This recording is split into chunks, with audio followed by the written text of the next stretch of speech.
Okay, it is the 12th of December 2016, and what you see here is the limb of a very large moon. It is less than 1 day from full, but this is the dark side of the moon, what is left of the dark limb of the moon. And I am out here in my backyard ready to film the occultation of Aldebaran. And let me see if I can get Aldebaran to show. And there it is. There is Aldebaran. It's about maybe 20 minutes away from occultation. I also did the occultation of Aldebaran on October 19th in the morning.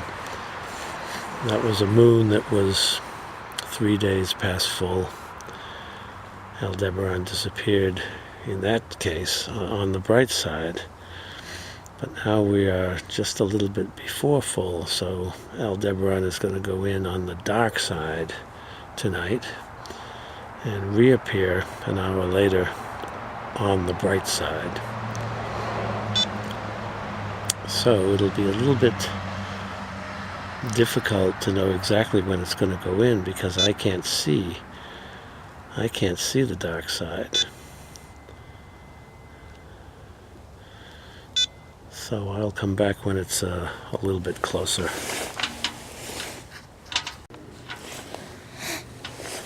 Okay, it's getting a little closer now. It's a lot colder tonight than it was in October, the middle of October. It's down in the 20s, but it's calm and it's pretty clear night. So the observing is equivalent to what it was the last time. There's been a series of these Aldebaran occultations going on all year. This is only the second one that I've been able to see. The earlier ones were clouded out. But this one is good, and I think the last one in the series will be in February of 2017, something like that. But it's good. I got a slightly different setup than I had in October.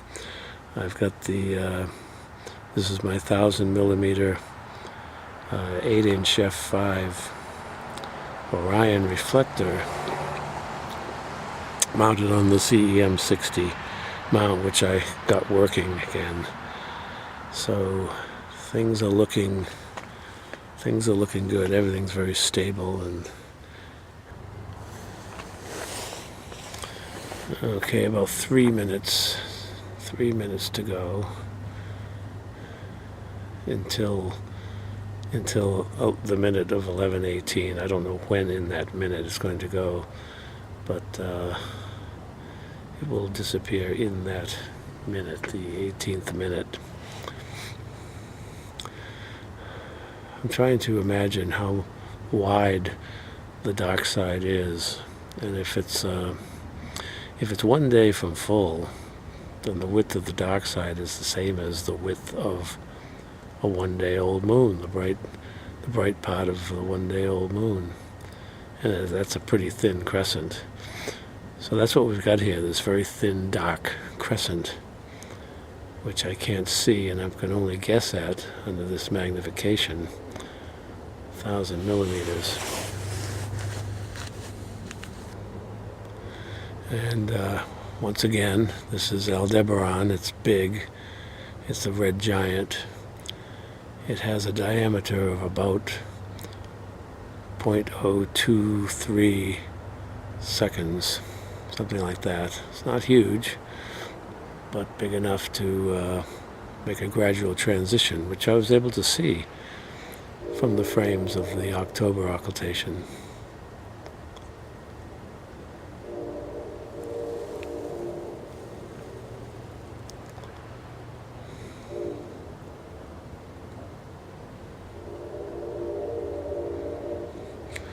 I hear the commuter rail train in the background. we're getting close here. Okay, it is 11:18, so it will disappear in this minute interval.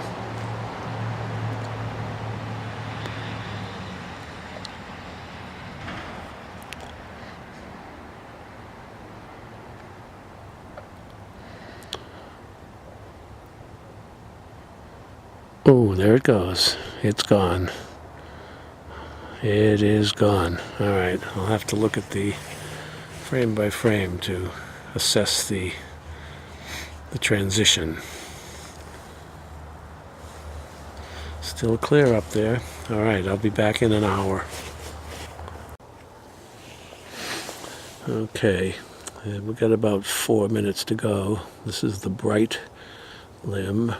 This is where Aldebaran will be reappearing.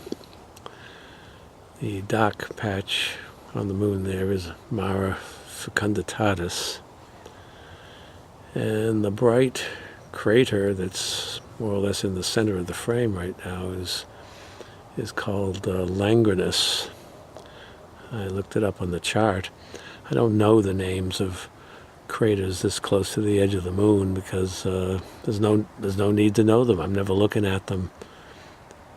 These craters are so foreshortened and seen at such an angle, they're not very interesting. And the only way you would catch a crater like this is on like a 2-day-old moon, and you know, they're just not that interesting.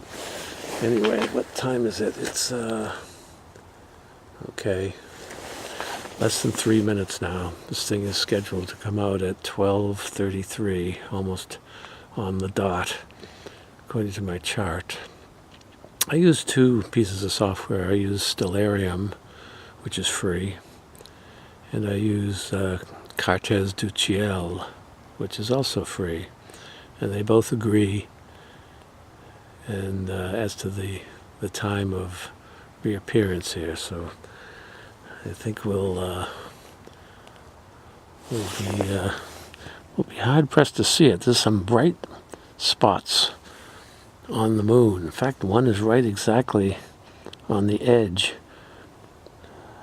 So I don't know how distinct the star will be when it emerges. All right, we've got less than 2 minutes now.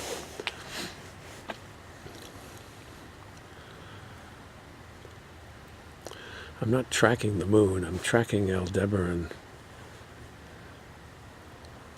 So the moon is moving with respect to the frame, and Aldebaran is being tracked.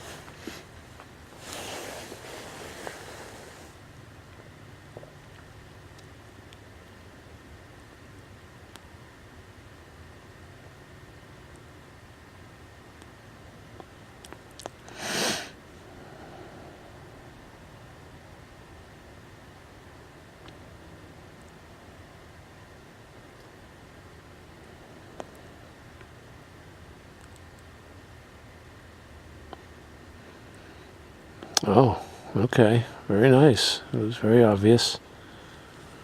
Very obvious. And it doesn't take long for separation to be evident. Wow, that was nice. That was very nice. Okay. Another Aldebaran occultation in the books. Okay, here's a close-up of the 2 different transitions taken in stop action. Here you see the disappearance on the dark side. It went rather quickly this time compared to the last one. And here is the reappearance. A little less difficult to detect a transition occurring here, but it does come out, and it's enhanced by the separation from the limb. All right, another good occultation.